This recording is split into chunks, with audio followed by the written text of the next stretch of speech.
இது என்ன பண்ணுறீங்க? நான் சாப்பிட மாட்டேன்.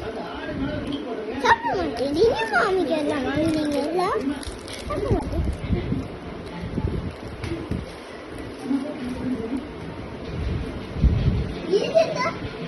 இது பபிள் கம்.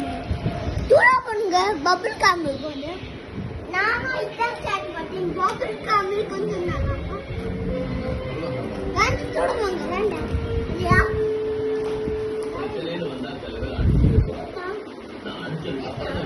மகளே இது என்னது? இது சாப்பிட்டா என்ன? சாப்பிட்டா இங்க ஃபீவர் இப்ப புஷ்ஷுன்னு இப்படி ஆகும். புஷ்ஷுன்னு இப்படி ஆகும். கக்கு இது இப்படி இது என்ன ஓபன் பண்ணா இப்ப சாப்பிட்டா பருப்பு குண்டை கக்கு சீக்கலாம் அதே மாதிரி ஆகும். இதான் சாப்பிடக்கூடாது. இது வெரி டேஞ்சரஸ்.